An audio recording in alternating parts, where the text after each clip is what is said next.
എന്തുകൊണ്ട് മന്ത്രി രാജീവിന് US-ലേക്കുള്ള യാത്ര കേന്ദ്രം തടസ്സപ്പെടുത്തി? മന്ത്രി രാജീവും മറ്റേതാനും നേതാക്കളും ലെബനനിൽ യാക്കോബായ സഭയുടെ പരമോന്നത പിതാവിൻ്റെ അധികാരമേൽക്കൽ ചടങ്ങിൽ പങ്കെടുക്കാൻ പോയിരിക്കുകയായിരുന്നല്ലോ. അവിടെ നിന്ന് US-ലേക്ക് പോകാനായിരുന്നു മന്ത്രി രാജീവിൻ്റെ തീരുമാനം. US-ൽ American society of public administration March 28 മുതൽ ഏപ്രിൽ 1 വരെ നടത്താനിരിക്കുന്ന സമ്മിറ്റ്, ആ സമ്മിറ്റിൽ പങ്കെടുക്കാനാണ് അദ്ദേഹത്തിന് ക്ഷണമുണ്ടായിരുന്നത്.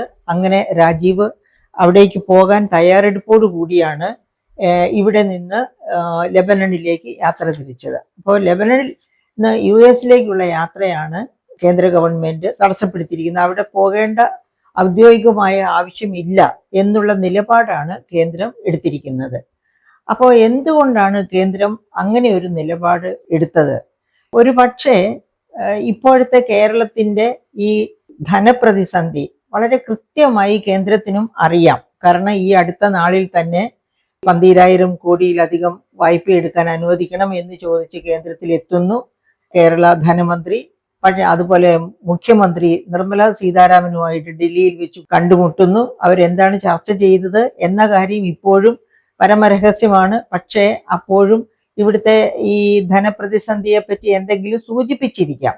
രണ്ടായാലും കേരളം കടുത്ത ധനപ്രതിസന്ധിയിലാണ് എന്ന കാര്യം കേന്ദ്രത്തിന് വളരെ നന്നായിട്ട് അറിയാം.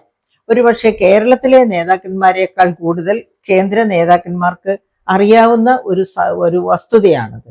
അപ്പം അങ്ങനെ ഇരിക്കെ ആവശ്യമില്ലാതെ എന്തിന് US-ൽ പോകുന്നു എന്ന ഒരു ചിന്തയായിരിക്കാം. അതും അദ്ദേഹവും പരിവാരങ്ങളുമായുള്ള പോക്ക് കോടികൾ അതിനും ചെലവഴിക്കേണ്ടി വരും എന്നും ഗവൺമെന്റിന് അറിയാം. അതുകൊണ്ടായിരിക്കാം ഒരുപക്ഷെ ഈ യാത്ര തടസ്സപ്പെടുത്താൻ തന്നെ കേന്ദ്ര ഗവൺമെന്റ് തീരുമാനിച്ചത്.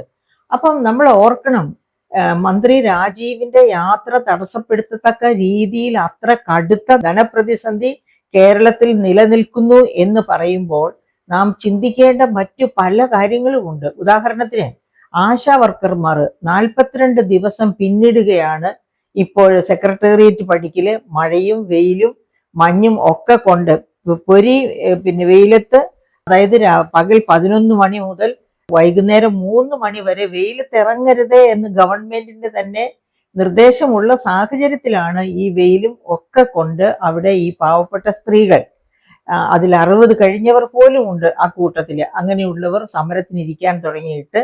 അതും ഇപ്പോൾ 40-ാം ദിവസം മുതൽ അവർ നിരാഹാരത്തിലാണ്. ഇപ്പോൾ കൂട്ടനിരാഹാരവും ഒക്കെ ആയിരിക്കുകയാണ്.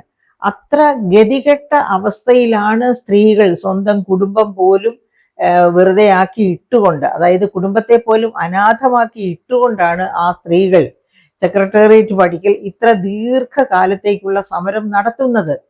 അവരുടെ ഇല്ലായ്മ കൊണ്ട്, അവരുടെ കഷ്ടത കൊണ്ട് മാത്രമാണ് അങ്ങനെ സമരം നടത്തുന്നത്. ആരോടും പടവെട്ടാൻ വേണ്ടിയല്ല, ആരോടും പകരം ചോദിക്കാൻ വേണ്ടിയുമല്ല. പക്ഷെ അവരോട് പോലും നിഷ്കരുണം പെരുമാറുന്ന, ഒരു യഥാർത്ഥ ചർച്ചയ്ക്ക് പോലും തയ്യാറാകാത്ത ഗവൺമെന്റ്. ആ ഗവൺമെന്റിനെ പറ്റി പറയുമ്പോൾ നമുക്ക് തോന്നുന്ന കാര്യം, ആശാ വർക്കർമാരുടെ സമരത്തോട് ഉള്ള ആ രീതി, അത് നോക്കുമ്പോൾ തന്നെ നമുക്കറിയാം എത്ര ദുർബലമാണ് കേരളത്തിന്റെ ഖജനാവ് എന്ന്. നമുക്ക് ആശാ വർക്കർമാരോടുള്ള സമരത്തോടുള്ള ആ ആറ്റിറ്റ്യൂഡ്, ഗവൺമെന്റിന്റെ ആറ്റിറ്റ്യൂഡ് കാണുമ്പോൾ തന്നെ നമുക്കറിയാം. അതിനിടയ്ക്ക് പല പ്രാവശ്യം ആരോഗ്യമന്ത്രി തന്നെ ഇത്ര കടുത്ത ധനപ്രതിസന്ധി നിലനിൽക്കെ ഒന്നും ചെയ്യാൻ കഴിയുകയില്ല എന്ന് തന്നെ തുറന്നു പറയുകയും ചെയ്തു. അപ്പൊ അങ്ങനെ ധനപ്രതിസന്ധി നിലനിൽക്കെയാണ് നമ്മൾ ഓർക്കേണ്ടത് കേരളം മുന്നോട്ട് എന്ന ഈ ഗവൺമെന്റിന്റെ ഒരു പരിപാടി, അതായത് മുഖം മിനുക്കൽ പരിപാടിയാണ്. അതായത് TV ഷോ ആയിട്ട് വരേണ്ടതാണ്. ആ മുഖം മിനുക്കൽ പരിപാടിക്ക് കഴിഞ്ഞ 9 വർഷം കൊണ്ട് 25 കോടി രൂപയാണ് ചെലവഴിച്ചത്. ഇപ്പോൾ തന്നെ നമുക്കറിയാം 10 കോടിയിലധികം ചെലവഴിച്ചാണ് 2 or 3 പബ്ലിക് റിലേഷൻസ് വകുപ്പ് ഗവൺമെന്റിനുണ്ട്. അത് കൂടാതെ വേറൊരു വകുപ്പ് ഓൾറെഡി നിലകൊള്ളുന്നുണ്ട്. പുതിയതായിട്ട് വീണ്ടും 1 or 2 വകുപ്പുകളെ PR വർക്കിന് വേണ്ടി, പബ്ലിക് റിലേഷൻസ് വർക്കിന് വേണ്ടി തുടങ്ങിയിരിക്കുകയാണ്. അപ്പൊ ഇതിനൊക്കെ വേണ്ടി ചെലവഴിക്കുകയാണ്. ഒക്കെ കേരളം മുന്നോട്ടെന്ന പ്രോഗ്രാമിന് വേണ്ടി തന്നെ ഇനിയും ഇപ്പോൾ ഓൾറെഡി 25 കോടി ചെലവഴിച്ചു കഴിഞ്ഞു 9 വർഷം കൊണ്ട്. ഇനിയും 7 കോടി കൂടി മാറ്റി വെച്ചിരിക്കുകയാണ് ഈ ഒരു വർഷത്തേക്ക് വേണ്ടിയിട്ട്. അപ്പൊ ഇങ്ങനെ അതേ സമയത്ത് അത് ഗവൺമെന്റിന്റെ മുഖം മിനുക്കാൻ വേണ്ടി, അതായത് ചെയ്യാത്ത കാര്യങ്ങൾ ചെയ്തു എന്ന് ജനങ്ങളെ ബോധ്യപ്പെടുത്താൻ വേണ്ടി, അതിനുവേണ്ടിയാണ് ഈ നാം മുന്നോട്ട് എന്ന പ്രോഗ്രാം നടത്തുന്നത്. അതവിടെ നിൽക്കുമ്പോൾ തന്നെ നമുക്ക് ഓർക്കുക, 2018 പ്രളയം, ആ പ്രളയം കഴിഞ്ഞ് മുഖ്യമന്ത്രിയും മറ്റ് പിന്നെ കൂടെയുള്ള മന്ത്രിമാരും എല്ലാം ചേർന്ന് നെതർലാൻഡ് സന്ദർശിക്കുന്നു. നെതർലാൻഡ്സ് സീ ലെവലിന്റെ താഴെയുള്ള ഒരു ഭൂപ്രകൃതിയുള്ള രാജ്യമാണ്. അവിടെ എങ്ങനെയാണ് നമ്മുടെ കുട്ടനാടിന്റെ പ്രകൃതി തന്നെ, അപ്പൊ അവിടെ എങ്ങനെയാണ് അവര് ഏറ്റവും ഡെവലപ്ഡ് ആയിട്ടുള്ള ഒരു നേഷനായി വിരാജിക്കുന്നത് എന്നൊക്കെ കണ്ട് അവിടുത്തെ ലെസൺ ഇവിടെ പകർത്താൻ വേണ്ടി പോയതാണ്. അങ്ങനെ അതിനുവേണ്ടി എത്ര കോടികൾ ചെലവഴിച്ചു എന്നുള്ളതിനേക്കാൾ ഉപരി ആ യാത്ര കഴിഞ്ഞ് തിരിച്ചു വന്നപ്പോൾ റൂം ഫോർ റിവർ, അതായത് റിവറിനെ എങ്ങനെ പരിധിയിൽ, അതായത് കുട്ടനാട്ടിന്റെ വെള്ളക്കെട്ടിനെ എങ്ങനെ പരിഹരിച്ചുകൊണ്ട് കുട്ടനാടിന് ഒരു രക്ഷ നൽകാം, അങ്ങനെ ഉള്ള സങ്കല്പങ്ങളുമായി അങ്ങനെയുള്ള പദ്ധതികൾക്ക് വേണ്ടിയാണ് പോകുന്നത്, അതാണ് നടപ്പിലാക്കാൻ പോകുന്നത് എന്ന് പറഞ്ഞു. പക്ഷെ ഇന്നേ തീയതി വരെ 2019 പ്രളയം ഉണ്ടായി, അപ്പോഴും കുട്ടനാട്ടുകാർ വെള്ളത്തിലായിരുന്നു.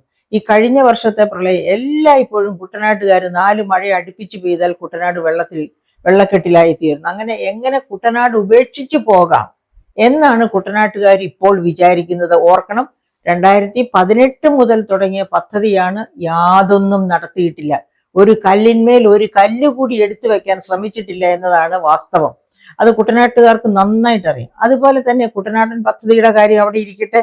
ഈ നമ്മൾ നോക്കുക, നമുക്ക് ഈ വെൽഫെയർ ബോർഡ്സ് 41 മറ്റ് വെൽഫെയർ ബോർഡ്സ് ഉണ്ട്. ഓരോ വകുപ്പിനും വേണ്ടിയിട്ട് ഓരോ വെൽഫെയർ ബോർഡ്. അപ്പൊ അതിലെ കൺസ്ട്രക്ഷൻ വർക്കേഴ്സിന്റെ വെൽഫെയർ ബോർഡ്, ഈ വെൽഫെയർ ബോർഡുകളിലൊക്കെ ആ ബോർഡുകളിൽ അതിന്റെ കീഴിൽ ആ മേഖലയിൽ വർക്ക് ചെയ്യുന്നവര് അവരുടെ പെൻഷൻ കിട്ടാൻ വേണ്ടി 60 കഴിയുമ്പോൾ അവർക്ക് പെൻഷൻ കിട്ടാൻ വേണ്ടി അങ്ങോട്ട് കോൺട്രിബ്യൂട്ട് ചെയ്യുന്നുണ്ട് ഫണ്ട് അവരുടെ ശമ്പളത്തിൽ നിന്ന്. അങ്ങനെ കോൺട്രിബ്യൂട്ട് ചെയ്യുന്ന വെൽഫെയർ ബോർഡുകളിൽ നിന്നൊക്കെ ഗവൺമെന്റ് അനിവാര്യമായി കടമെടുക്കുന്നു. അത്ര ദരിദ്രമാണ് ഗവൺമെന്റ് ഖജനാവ്. അങ്ങനെ കടമെടുത്ത് ഇപ്പൊ കൺസ്ട്രക്ഷൻ വർക്കേഴ്സ്, ആ കൺസ്ട്രക്ഷൻ വർക്കേഴ്സിന്റെ വെൽഫെയർ ബോർഡിലെ ഫണ്ടും കടമെടുത്തത് കൊണ്ട് 3 മാസത്തിലേറെയായി അവർക്ക് അവരുടെ ക്ഷേമ പെൻഷൻ കിട്ടുന്നില്ല. അങ്ങനെ തന്നെയാണ് ഒട്ടുമിക്ക വെൽഫെയർ ബോർഡുകളുടെയും അവസ്ഥ. നമ്മൾ ട്രൈബൽ സ്റ്റുഡൻസിനെ പറ്റി കഴിഞ്ഞ കുറെ നാളുകൊണ്ട് ഇത് ചർച്ച ചെയ്തുകൊണ്ടിരിക്കുന്ന ഒരു കാര്യമാണ്.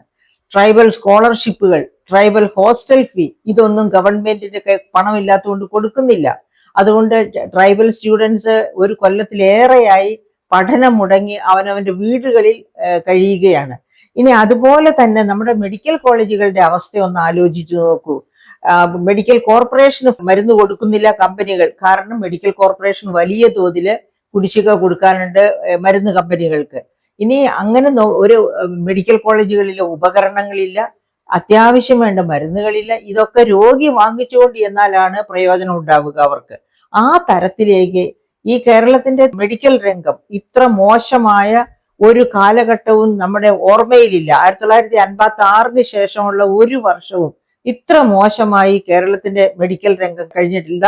ഓരോ തരം രോഗങ്ങൾ ഇങ്ങനെ വന്നുകൊണ്ടിരിക്കുകയാണ്. പക്ഷേ ഒരു പ്രതിവിധിയും ഇല്ലാതെ ജനം നട്ടം കറങ്ങുകയാണ്. അങ്ങനെ സമസ്ത മേഖലകളിലും, അതായത് സപ്ലൈകോ, നമുക്കറിയാം സപ്ലൈകോയ്ക്ക് വേണ്ടത്ര പണം ഇല്ല, കുടിശ്ശികയാണ്. അതൊക്കെ കാരണം കൊണ്ട് സപ്ലൈകോയിൽ ഉൽപ്പന്നങ്ങളില്ല. ഇപ്പൊ എന്തൊക്കെയോ കുറച്ച് ഉൽപ്പന്നങ്ങൾ കൊടുത്തുകൊണ്ടിരിക്കുകയാണ്.